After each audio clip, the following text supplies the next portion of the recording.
No Acre são 7 horas mais 26 minutos. Já estou de volta com o terceiro bloco do Bom Dia Rio Branco desta sexta-feira, hoje 7 de julho, agradecendo sempre a sua audiência, a sua companhia e relembrando que todas as informações exibidas no Bom Dia Rio Branco de hoje você pode rever acessando o site www.oriobranco.net. Conforme eu anunciei antes do intervalo comercial, eu converso agora com o ex-prefeito de Rio Branco, Raimundo Angelim, que é deputado federal pelo Partido dos Trabalhadores. Angelim, seja bem-vindo ao Bom Dia Rio Branco. Bom dia, Tião. Bom dia a você que está nos assistindo. É um belíssimo café desse para a gente começar o dia conversando de boas notícias, né? Boas notícias. Você traz boas notícias de Brasília? Não. Brasília vive um clima tenso, um clima de estresse, um clima de muita insegurança, de muita disse-me-disse. E principalmente o Brasil, né, Tião, atravessando, provavelmente você é um jovem, uma das maiores crises econômicas, políticas, éticas, de moral, inclusive, que esse país já vivenciou nas últimas décadas, né? Isso é muito preocupante. Eu, particularmente, tenho me envolvido muito, trabalhando, estudando, fazendo pronunciamentos, denunciando isso, mas também, Tião, ontem eu fiz um pronunciamento de 5 minutos, que é o prazo máximo que a gente tem, dizendo que se deve continuar combatendo a corrupção, mas, paralelamente, se tem que propor uma agenda positiva para o país. Esse país precisa voltar a crescer, precisa voltar a gerar emprego, precisa voltar a gerar renda. As pessoas têm uma vida normal, porque você vê com a imprensa, a mídia, as conversas de esquina, só se fala em corrupção. Corrupção tem que ser investigada, tem que ser condenado quem for culpado, mas é uma questão da justiça e da polícia. O Brasil não pode parar. E a gente vê hoje, é incrível a inadimplência das pessoas, é incrível o número de desemprego que cresce a cada dia, as empresas não estão mais buscando investimento, não acreditam mais no país. Nós temos que parar isso, nós temos que dar um basta e voltar a crescer. Deputado, de tudo que acontece em Brasília, reforma trabalhista, reforma previdenciária, qual a maior preocupação dos parlamentares lá hoje? Olha, a maior preocupação dos parlamentares, ela tem, é incrível como a Câmara com 513, ali são poucos os que pensam no país. Se pensa muito nos interesses partidários, nos interesses grupos particulares, nos grupos, né? A bancada do agronegócio se preocupa com a questão do campo, a questão do altos juros que ainda está no Brasil, de como você ampliar a produção, e é a atividade que hoje está dando certo, porque está crescendo. Mas tem a bancada, por exemplo, da bala, que se preocupa com a questão da segurança, mas tem a bancada evangélica e tem aqueles que pensam muito o seguinte: como fazer para que o Brasil volte à normalidade democrática? Porque a reforma trabalhista, que já passou no Senado, falta a reforma trabalhista, ela penaliza, pode até favorecer a um segmento empresarial, mas ela bate fortemente no trabalhador, naquele assalariado que não tem quem defenda, que não tem quem cuide dele, e ele ganha um pouco e agora vai ter o trabalho intermitente, que ele não precisa ganhar por mês. Quando o patrão precisa, o telefone vem para cá, ele dá 2 horas de serviço, no fim do mês ele vai ganhar menos do que um salário mínimo. E tem outras, é um verdadeiro ataque à CLT. A reforma da Previdência está parada. Essa deu uma segurada em função dessa crise. Mas o que mais preocupa hoje é essa insegurança institucional. Hoje a gente vê, por exemplo, certamente, eu creio nisso nos últimos dias agora, está muito presente isso em Brasília, o presidente Temer certamente não vai cumprir o seu mandato. Há uma nova, agora com a delação do Luiz Funaro, do Eduardo Cunha, isso é o que se comenta em todos os setores em Brasília.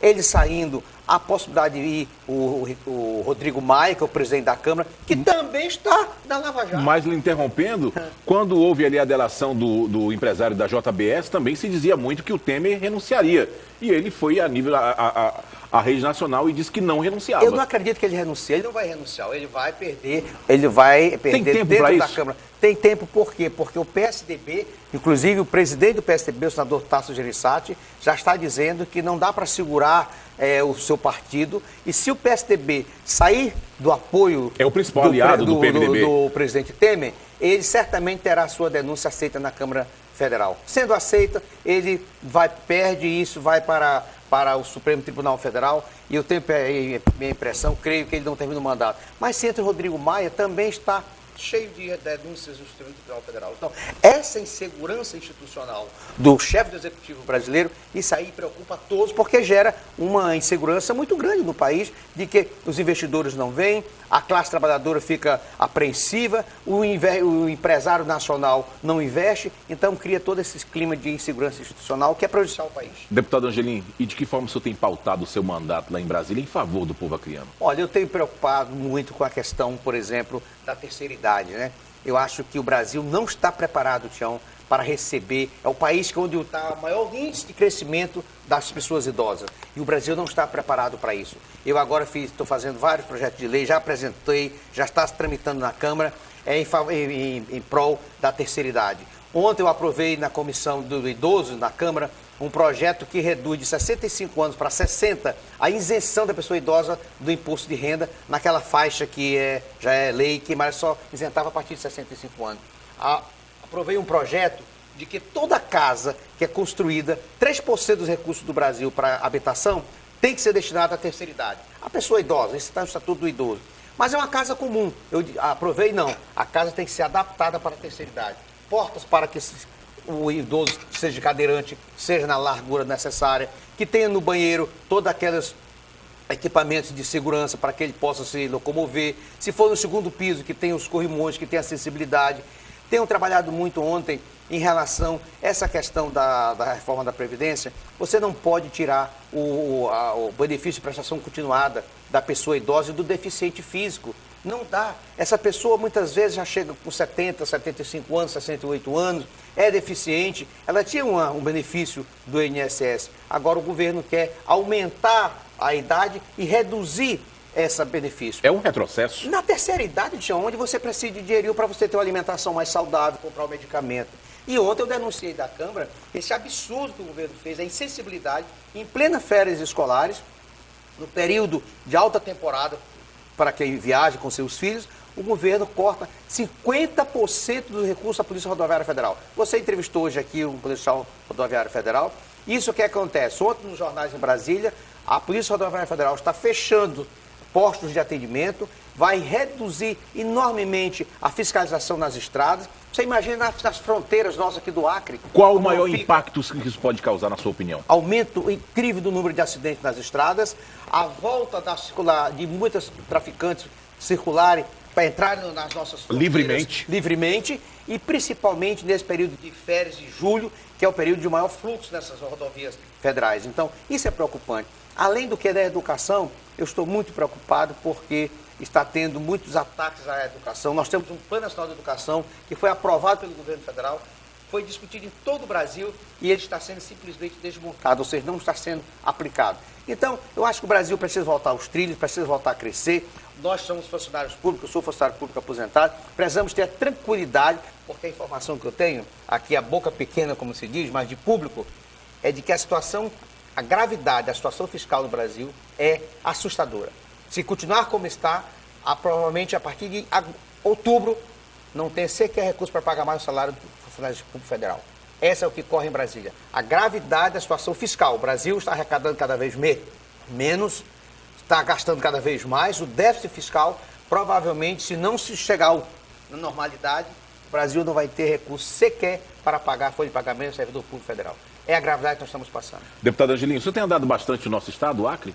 Tem. Semana passada passei 3 dias em Cruzeiro do Sul, Manso Lima e Rodrigues Alves. Agora, o Tião, você me conhece há muitos anos, né? Você é muito jovem, mas me conhece há muitos anos. Eu não sou muito de andar batendo foto papagaio de pirata, de chegar e estar de ponta de pé para aparecer numa foto. Não, eu vou trabalhando. Saio daqui agora, vou visitar um grupo da terceira idade ali no 112 da Prefeitura. Depois, à tarde, estarei no Senador Guiomar, dando uma palestra para 120 pessoas, idosos, pessoal da saúde. Em Cruzeiro do Sul, dei entrevista na rádio, conversei, visitei famílias, muitas famílias da zona rural e zona urbana. Conversei com políticos, mas principalmente com as pessoas. É como eu digo assim, enquanto longe das futricas políticas, perto das pessoas. Eu acho que a gente precisa sentar com as pessoas para conversar, olhar nos olhos, sentar, visitar as famílias. É isso que eu faço. Então eu não paro aqui. Agora, não sou de ser mais daquela, já passou da idade de estar querendo aparecer. Eu quero trabalhar. É o que me deixem trabalhar. O que o senhor ainda não conseguiu fazer nesse seu mandato de deputado federal, o que o senhor pretende fazer? Olha, principalmente fazer com que o governo cumpra a legislação, a lei que é impositiva a liberação de emendas. Você coloca 15 milhões de emendas para os municípios, você recebe os prefeitos, a comunidade, destina esses recursos e o prefeito o governo não libera. Isso era com a Dilma, isso é agora com o Temer, não libera. Você cria uma expectativa na comunidade. E fica mal para o parlamentar. Aí o que ocorre? Aí o governo, você vai lá, empenha a emenda, aí diz assim, agora você, para liberar, tem que ir lá na Casa Civil. Para quê? Para tomar lá da cá. Tipo assim, eu libero a sua emenda e você vota a favor disso. Eu não vou mais fazer isso. Não fiz quando era prefeito, não vou fazer nunca na minha vida, tá trocando esses favores. Porque, não, você vai votar a favor da reforma trabalhista, eu libero a sua emenda. Eu não vou prejudicar os trabalhadores mais pobres que estão em casa, os aposentados, em favor de liberação de uma emenda. Sinto muito, mas eu acho que nós temos que ter seriedade nas coisas que a gente faz. Tem que ser tratado de frente e não nos bastidores. Eu perguntei um dia desses para um secretário executivo do Ministério. Eu digo, a minha emenda está correta? Corretíssima. O prefeito mandou o projeto? Mandou, está tudo certo, tudo empenhado. Mas o senhor sabe, né, deputado, para liberar, para ir lá para uma benção lá o homem, lá na Casa Civil da Presidência da República. Eu não vou. Não vou, porque eu não vou estar trocando o meu voto, não vou estar vendendo o meu voto. Eu acho que está tudo certo, libere. Se não estiver, não libere. Então, eu acho que o Brasil não precisa de mais leis. O Brasil precisa de cumprir a legislação que já existe. Outra preocupação é a reforma política. Essa reforma política que estão trabalhando no Congresso, e o relator é do meu partido, é uma reforma que não é uma reforma política. Nós precisamos de uma reforma da legislação eleitoral como um todo. É uma reforma que vai atender interesses partidários, interesses de grupos. Aliás, os deputados estão mais preocupados com o seguinte, essa reforma favorece eu ser reeleito? Ninguém está pensando no país. Tem que ter uma reforma que mude o sistema político desse país, que comece a trabalhar com seriedade, que as pessoas tenham o prazer de sair no dia da eleição para votar naquele seu candidato, independente de cores partidárias, independente se é pobre, se é rico, se é preto, se é branco. Esse candidato ele é limpo, ele é ético, ele é trabalhador, é correto. E não ficar uma reforma agora, financiamento público. A proposta é colocar em torno de 5 bilhões e meio ou 6 bilhões de reais para custear a campanha desse país. Esse dinheiro resolvia muitas coisas da saúde. Muitos problemas, saúde, segurança, resolvia educação. a questão da segurança, resolvia a questão da escola do seu filho, pavimentava a sua rua. Aí você vai gastar quase 5 bilhões para custear uma campanha. Ah, tu é a favor da campanha do financiamento privado? Fora o custo que já se tem para fazer uma eleição. Claro. Ah, então você quer que vote financiamento privado? Não. Eu acho que a campanha tem que ser franciscana, tem que ser na conversa, tem que ser na proposta, tem que ser no diálogo com a comunidade. Aí você vê agora, estavam falando do Distritão. Agora já não é mais o Distritão, porque o Distritão quem quer? É o Jucá, Romero Jucá. Porque estão todo mundo enrolado nas denúncias, então fica difícil você... Aí quer o Distritão. Agora provavelmente vai ficar como está, a proporcionalidade, né? Aí ou seja, então fico discutindo não a mudança do sistema político para melhorar, para favorecer, para tornar a democracia uma coisa mais transparente. Não, é uma reforma que atende a interesses de grupo. Isso não é prejudicial. Aí eu falei um dia desse, vocês pensam que a população não está de olho? Vocês pensam que a população não está atenta para isso? Deputada Angelina, nosso tempo está quase estourado, mas eu tenho que lhe perguntar. Ano que vem teremos eleições em todo o país. Quem quer ser candidato, quem vai para uma reeleição, já deve começar a andar. Tem que andar logo, porque o período eleitoral é muito curto. Nós temos aí os debates que a coligação do qual o senhor faz parte, ali a Frente Popular, apresenta 4 candidatos, Emilson Farias, Daniel Zen, Marcos Alexandre e Nazaré Araújo, e o senhor se mantém distante disso, muito embora tenha saído da Prefeitura de Rio Branco muito bem avaliado. O senhor não quer entrar nesse debate não, de ser candidato ao governo? Não, eu estou entrando ao governo? Não, não quero. Eu não quero mais o executivo, já dei minha parte, mas eu não estou fora desse debate. Eu acho o seguinte, depois de 20 anos no poder, o PT se dá o luxo de ter 4 bons candidatos. Nós temos Emilson Brasil, que é um jovem, Farias, que ele tem um trabalho na área da segurança, mas tem uma experiência na área da polícia também como delegado, que está fazendo um trabalho difícil, mas que vai ter êxito, porque é um problema no Brasil que está acontecendo. Nós temos o Daniel Zen, que foi da Fundação Elias Mansur, secretário de Educação, líder do governo, presidente do meu partido, um jovem também muito competente, inteligente, mestre em Direito. Nós temos a doutora Nazaré, uma procuradora-geral do Estado, muito competente, uma jurista, uma vice-governadora que é ética, fiel e principalmente muito proativa.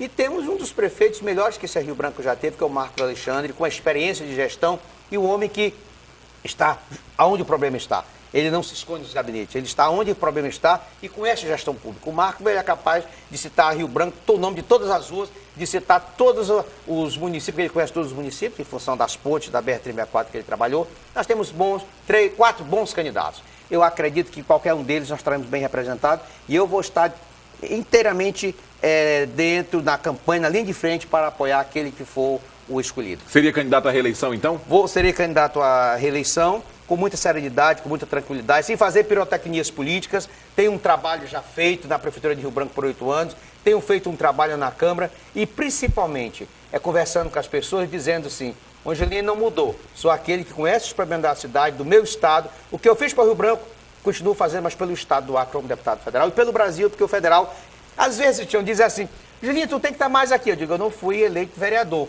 Nós temos que estar em Brasília, porque lá ele trabalha segunda, terça, quarta e quinta. Mas tem deputado que trabalha 2 dias lá, o resto fica na base.